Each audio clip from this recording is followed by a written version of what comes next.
एक प्रेमी के विवाह भए जाए चलि जाइ छै ससुराल पर गर्लफ्रेंड तो गर्लफ्रेंड के कहै छै ताकि गर्लफ्रेंड बनबै कनिया लगे हां कैसे क्रिया खाके ईमानदारी से क्रिया खाके ईमानदारी से प्यार नहीं होले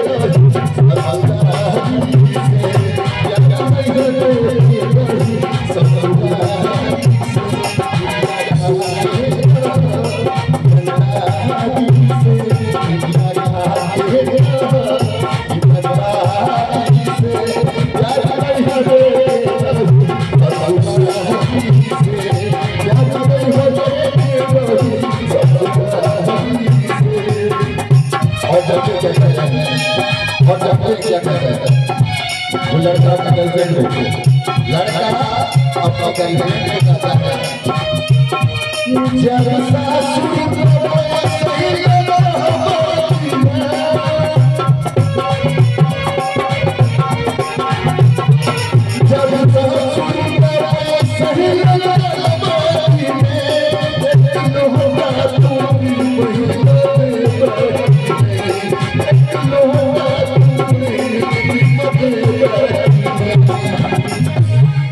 बच्चे थोड़ा सा बच्चे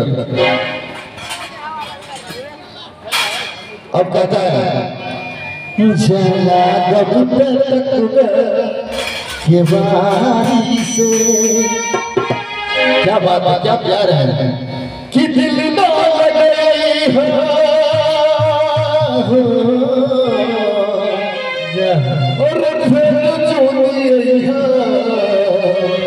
आप जो गाना में साथ दे रहे हैं भाई की तरह जबरदस्त लग रहा है दिल को समझ आप लगता है कि भाई मेरे साथ है कि दिल ना लगे कि दिल ना लगे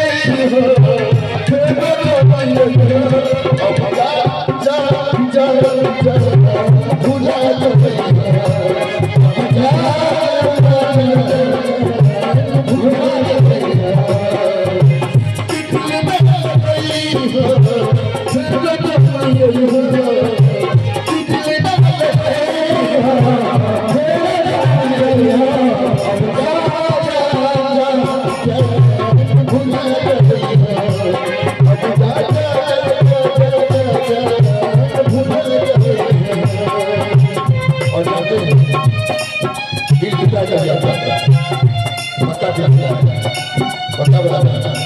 ये और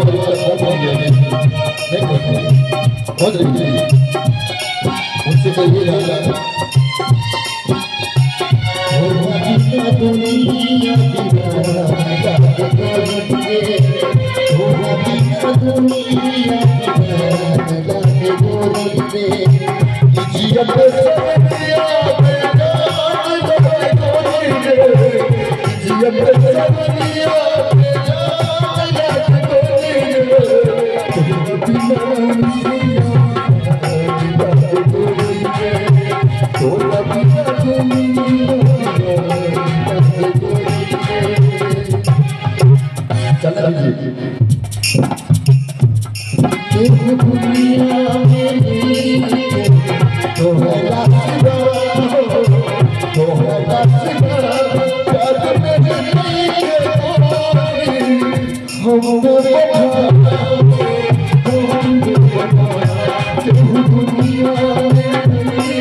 दुनिया